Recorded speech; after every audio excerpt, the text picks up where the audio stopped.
really special video for you today with some new wines. Exciting news! They're finally here! Yeah, so you've probably seen these kind of smattered about our social media or our website, or if you're on our email list. If you're not, you should definitely subscribe for the last couple months. And it just takes a while to obviously import wine, right? We have to get the labels approved, get the pallets going, ship them, etc., etc. But they're finally here, and they're finally actually available to be purchased and shipped same day.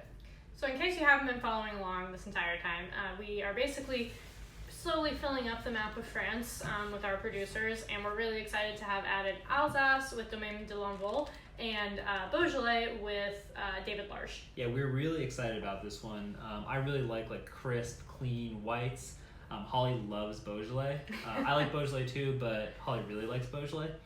So it dovetails really well with kind of what we like to drink generally, and as Holly mentioned, we wanted to get a couple of those classic wine regions of France too, right? We have a couple producers in the Languedoc that we love, but Alsace and Beaujolais are what you think of, a couple of the regions that you think of when you think of France. And also when you think of natural wine, True. I mean, Alsace is one of the regions with the most natural wine producers. Beaujolais is and Languedoc are both the most famous for it, so it seems a little remiss. We definitely still have to hit up the Loire, send us your Loire next. But we'd be remiss if we did not have these two regions represented. Mm-hmm. So talking a little bit about David Large, he's just a very interesting study in Beaujolais. In Gamay. And he makes one white, that is his Chardonnay, which is the Beaujolais Blanc.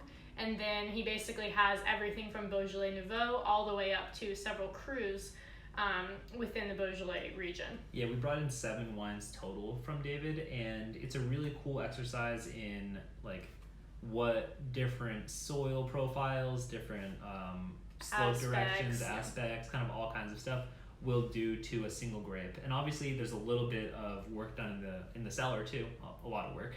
David, we know you did a lot of work in terms of carbonic, semi-carbonic, what you're going to ferment it in, mallow, whatever. But at the end of the day, the final product, they're all very, very different. And for us, that's really exciting. And one thing I'll mention about talking to other Beaujolais lovers out there, it's really important to read the descriptions on them because, for example, this is a Beaujolais and it drinks exactly like a Beaujolais. What you expect out of it is there. There's a little bit of that carbonic. There's also a lot of fruit, right on the nose. It's delicious. It's what you're expecting. But then when you get into some of the cru levels, because David is allowing the grapes to do exactly what they want to do, they're not always the down the line expression that you would expect from maybe that Moulin Avant. So just make sure you read the descriptions and our little tickers about how acidic or how funky it is, so that you can kind of know what you're getting into ahead of time, because just because these have the designations on them doesn't actually mean that's what they're going to drink like. Welcome to natural wine. That's what happens a lot. For sure. And then over in Alsace with Domaine de l'Envol, we're really excited about them because they're doing a lot of different things, right? When we went there, we tasted through 18 wines. Eventually settled on 9, which is quite a lot for a single palate, but that's how we roll. And they're doing everything from classical Rieslings and Gewürztraminer, that kind of thing, to experimenting with skin contact Sylvaner and skin contact Pinot Gris, Pet Nats. They run the gamut of kind of experimentation and classical, which we're really happy about in terms of how it fits with our portfolio. So for them, it was really tough for us to make those decisions because, obviously their regular Sylvaner was great, but I fell in love with this Sylvaner, orange Sylvaner, macerated Sylvaner. So instead of, making it confusing for everyone, we just decided to do 2 orange, 2 sparkling, 1 red with their Pinot Noir, and 2 different types of Rieslings, one from a designated plot and one that's a mixture of plots and doesn't have that designation because they drink completely different. Mm-hmm. And then the final one, we were bringing in just a tiny bit of Gewürztraminer, which is delicious, but Gewürztraminer is it's sweet. Not for everyone, so we're going to put it under the dessert wine section. It definitely has quite a bit of residual sugar on it, and it's delicious and perfect for things like foie gras, but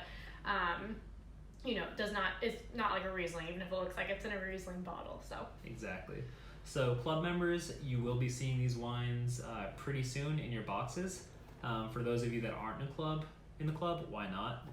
And if you do want to try some of these wines, obviously we do have them available for retail sales, like all of our other wines. They'll be shipping out as of today, so we're super excited about that.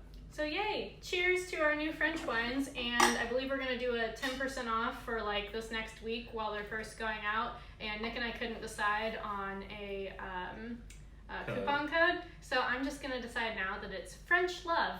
French Love. So if you want to get 10% off and you're not getting them in your club box, or even if you are, if you want to buy more because there's obviously a ton of them, you can use the code French Love. Thanks, everyone. Enjoy!